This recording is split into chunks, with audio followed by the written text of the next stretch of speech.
మంత్రాలకు చింతకాలు రాలుతాయా, ఏం మంత్రాలయ్యా అని తరచూ అవహేళన చేస్తుంటారు చాలామంది. కోర్స్ మన వాళ్ళు కూడా అంటుంటారు. ఏంటి దీనికి మీ సమాధానం ఏంటి? ముందు ఇది ఇది ఒక రొటీన్ క్వశ్చన్. అవును, ప్రతి ఒక్కరు అడిగేటువంటి ఒక Yes. పనికి మాలిన ప్రశ్న అని అనుకోవాలి. ఎగ్జాక్ట్లీ. అంటే ముందు నా మంత్రాలు చింతకాయలు రాల్చడానికో, ఈ మామిడాకులు కోయడానికో, మామిడాకులు కట్టడానికో, మామిడికాయలు తెంపడానికో, బూజు దులపడానికో ఇట్లాంటి పనులు చేయడానికి కాదండి నా మంత్రాలు. నా మంత్రాలు ఉన్నది ఇలాంటి తెలంగాణ భాషలో చెప్పాలంటే ఇట్లాంటి చిల్లర పనులు చేసేది కాదు నా మంత్రం. రైట్. ఇట్లాంటి పనులు చేయడానికి కాదు నా మంత్రం ఉంది. ఓకే. నా మంత్రం ఉంది దేశ రక్షణ కోసం, ధర్మ రక్షణ కోసం, ఆత్మరక్షణ కోసం ఉంది నా మంత్రం. భగవంతుడు చేతులు ఇచ్చాడుగా, శరీరం ఇచ్చాడుగా, ఇంత పెద్ద దానికి కావాల్సిన శక్తిని ఇచ్చాడుగా, బుద్ధిని కూడా ఇచ్చాడుగా. చేతులతో వెళ్తాను, తెంచుకుంటాను, చేతులతో రక్షించుకుంటాను, చేతులతో కోసుకుంటాను. నా మంత్రం చేసే పని అది. ముమ్మాటికి నా మంత్రం అది చేయదండి. ఓకే. నా మంత్రం చేసేది దేశ రక్షణ, ధర్మరక్షణ, ఆత్మరక్షణ చేస్తుంది. అందుకే మంత్రానికి ఒక నానుడి ఉంది, మననాత్ త్రాజతే ఇది మంత్ర అని అంటారు. అంటే మననము అంటే స్మరణ. అందుకే వేద పండితులు ఎక్కువగా మంత్రాలు చదువుతుంటారు కదా. అవును. అలా మననాత్ త్రాజతే ఇది మంత్ర. త్రాజతే అంటే రక్షించున్నది.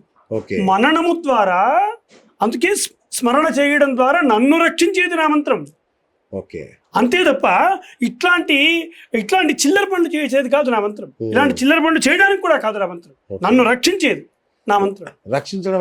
రక్షించడము అంటే కాపాడేది. నన్ను సర్వకాల సర్వావస్థల యందు నన్ను సర్వదా రక్షించేది నా మంత్రం. ఓకే. అంతే. అంటే రక్షించడం అంటే ఇప్పుడు నా మీద బాంబు పడుతుంది, లేదంటే నన్ను కారు గుద్దేస్తుంది, నేను అక్కడ నిలబడి నా మంత్రం చదివితే అది ఆగిపోతుందా అంటే ఏంటి? నాకు అర్థం కాలేదు రక్షణ అంటే. ఇప్పుడు భౌతికంగా కాదండి, భౌతికంగా మీరు నాపై చేసే దాడి కానీ ఏదైనా భౌతికంగా జరిగేటువంటి ఏదైనా సరే, భౌతికంగా మీరు నాపై దాడి చేసినా భౌతికంగా జరిగే విషయాలకు భౌతికంగా భగవంతుడు శక్తిని ఇచ్చాడు కదా. ఏమండి, భౌతికంగా ఈ దేహానికి శక్తిని ఇచ్చాడు కదా. కరెక్ట్. ఇప్పుడు మీరు నాపై దాడి చేసినా, నాపై ఏదైనా బాంబు పడ్డా నేను వెళ్ళి దానికి ప్రత్యక్షంగా నా భౌతికంగానే ఎదుర్కొంటాను. ఓకే. నా మంత్రానికి ఏం సంబంధం? కరెక్ట్. నా మంత్రానికి భౌతికంగా జరిగే యుద్ధాలకు, భౌతికంగా జరిగేటువంటి దాడులకు నా మంత్రానికి ఎటువంటి సంబంధము లేదు. ఓకే. మరి నా మంత్రం ఏం చేస్తుంది? ఇలా భౌతికంగా జరిగేటువంటి దాడుల నుండి అనేక రకాలుగా ఎదుర్కొంటాను నేను. సాధారణంగా బాంబు పడింది అనుకోండి, ఏ రకంగా చెయ్యో పెడతాను, ఏదో రకంగా ఇంకో రకంగా ఎదుర్కొంటాను. లేదా మీరు నాపై దాడి చేస్తున్నారు అనుకోండి, నేను ఏ చేతులతో పెట్టి అడ్డుకుంటాను, భగవంతుడు శక్తి ఇచ్చాడు కదా. లేదా ఏ కాళ్ళ చేతులతో ఎదుర్కొంటాను, బుద్ధితో ఎదుర్కొంటాను. లేదా సామాజికంగా పోలీస్ కేసులు, శిక్షా స్మృతులు ఇవన్నీ ఉన్నాయి కదా, వాటి ద్వారా ఎదుర్కొంటాను సామాజికంగా.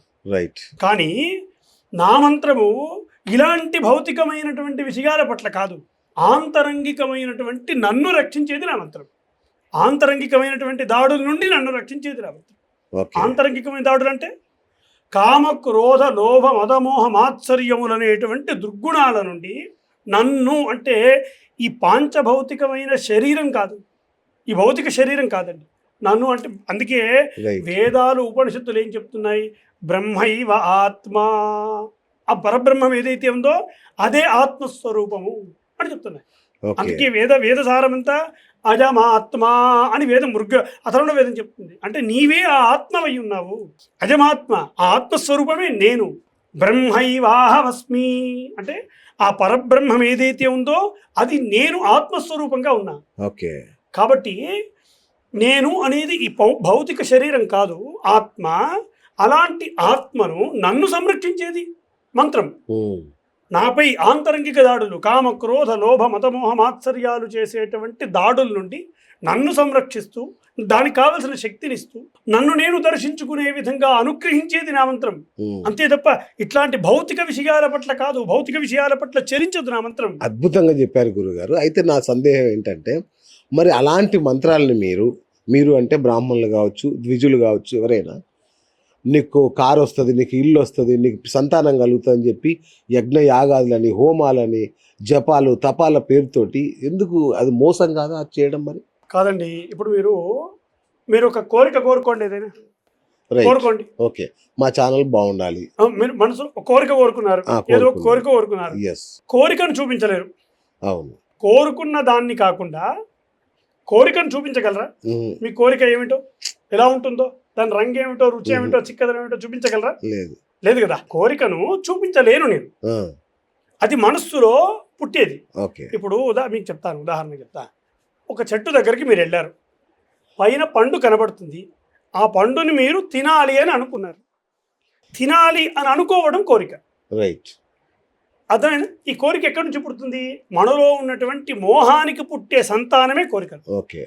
అయితే ఈ కనబడుతున్నటువంటి పండుకు రూపం ఉంది, ఆ? అది ఆధారమై ఉన్నటువంటి చెట్టుకు రూపం ఉంది, అది ఆధారమై ఉన్న చెట్టుకు రూపం ఉంది, అది తినేటువంటి నాకు రూపం ఉంది. కానీ ఆ తినే సమయంలో నేను పొందుతున్నటువంటి అనుభూతికి రూపం లేదు. ఓకే కదా. అవును. కోరికకు రూపం లేదు, అనుభూతికి రూపం లేదు. ఏదో బాగుంది అని ఇలా అలా అన్నప్పటికీ అది దానికి రూపం లేదు కదా. దీనికే మన మహర్షులు ఏం చేశారంటే దైవత్వాన్ని ఆపాదించారు. ఓకే. ఈ మనస్సులో పుట్టినటువంటి కోరికను కామ లేదా ఇచ్ఛ అని సంబోధించారు. అవును. లేదా ఈ అనుభూతిని అనుభవ అన్నారు. ఈ రెండింటికి దైవత్వాన్ని ఆపాదించారు. రైట్. అంటే ఎలా అంటే, ఇప్పుడు చెట్టు మీద ఉన్నటువంటి పండు ఉందనుకోండి, ఉంది కదా, దాన్ని తినడానికి మీరు ఏం చేస్తారు? చెట్టు ఎక్కుతానో లేదంటే కోయాలి కదా. ఖచ్చితంగా కోయకుండా రాదు కదా. చేతికి అందేట్టుగా ఉంటే చేతితో తెంచుకొని తింటాం, లేదా పైన ఎక్కడో ఉంటే ఎక్కే శక్తి ఉంటే ఎక్కుతాం, లేదా శక్తి లేదనుకోండి ఏ కర్రతోటో కొడతాం, ఏ రాయితోనూ కొడతాము, లేదా ఏదో రకంగా అనేక రకాల ప్రయాసాలు చేసి దాన్ని మనం తీసుకుంటాం కదా. అదే ఈ పండు తినడానికి మనం చేస్తున్నటువంటి ఈ ప్రయాస ఏదైతే ఉందో దీన్నే హైందవ ధర్మం ఏం చెప్పింది అంటే దీన్నే యజ్ఞము అన్నది. నేను పండు తినడానికి చేస్తున్నటువంటి ఈ ప్రయాస మొత్తం దీన్నే యజ్ఞము అని సంబోధించింది. ఇక్కడ చాలా మందికి చాలా ప్రశ్నలు వస్తాయి, మామూలుగా వితండంగా. ఏమేమి ప్రశ్నలు అంటే, ఏమండి నాకు కదా స్వతహా శక్తి ఉంది, నా శరీరంలో శక్తి ఉన్నప్పుడు, నేను కదా శ్రవించి పైకి చెట్టెక్కుతున్నప్పుడు నేను ఎందుకండి భగవంతుడికి పూజించాలి? నా శక్తి ఉన్నప్పుడు నేను ఎందుకు పూజ చేయాలి భగవంతుడికి కదా? నేను శ్రమిస్తే కదా నాకు పంట వస్తుంది, నేను ఎందుకు ఆ సమయంలో భగవంతుడికి పూజ చేయాలి? ఇది సూపర్ ప్రశ్న. ఇట్లా ఇది ఒక ప్రశ్న. అలాగే ఇప్పుడు నా కుమారుడు ఉన్నాడు, వాడు రాత్రింబగళ్ళు శ్రమించి కష్టపడి చదువుకుంటే కదా వాడికి ర్యాంక్ వచ్చేది. నేను ఎందుకు పూజించాలి వాడి ర్యాంకు కోసం? వాడి ర్యాంకు కోసం నేనెందుకు భగవంతునికి పూజ చేయాలి? అదే ర్యాంకుతో వాడు ఉత్తమమైనటువంటి ఉద్యోగాన్ని సంపాదించుకుంటూ ఉంటే ఆ ఉద్యోగం కోసం అది ఎట్లా వచ్చింది వాడికి? వాడు శ్రమిస్తే రాత్రింబగళ్ళు శ్రమించి చదువుతే కదా ఉద్యోగం వస్తుంది. దానికి నేను ఎందుకండి భగవంతుడికి పూజ చేయాలి? అలా వచ్చినటువంటి ఉద్యోగంలో రాత్రింబగళ్ళు శ్రమించి రూపాయి డబ్బు కూడబెట్టి ఆ డబ్బును తీసుకొని పోయి ఏ బ్యాంక్ దగ్గరికి వెళ్ళి అక్కడ లోన్ తీసుకొని ఇల్లు ఏదో కొనుక్కున్నాను, ఆ గృహం ఈ రకంగా పొందేటువంటి గృహానికి నేను ఎందుకు భగవంతుడికి పూజ చేయాలి కదా? ఎలా వస్తున్నా నాకు? నేను శ్రమిస్తే కదా వస్తున్నాను. ఇప్పుడు నేను భగవంతుడికి పూజ చేయడం వల్ల అవేమన్నా నేను శ్రమించకుండా ఆగాల్సి వస్తుందా? మళ్ళీ శ్రమించాల్సి వస్తుంది కదా. కానీ అలాగే ఇవన్నీ చూసి నన్ను చేసుకోవడానికి వస్తున్న ఓ భార్య ఏదో నన్ను ఆస్తులు చూసి లేదా నా గుణగణాలు చూసి నా యొక్క స్థితి చూసి నన్ను పెళ్లి చేసుకోవడానికి ఎవరో వస్తున్నారు. అలాంటప్పుడు నేను ఎందుకు పూజలు చేయాలి? ఇవి కదా, ఇవన్నీ సమకూర్చుకుంటే కదా నాకు పెళ్ళి అయ్యేది. భగవంతుడికి పూజ చేస్తే కాదు కదా పెళ్ళి. భర్తతో సుఖించి పిల్లల్ని కనడానికి నేను ఎందుకు భగవంతుడికి పూజ చేయాలి?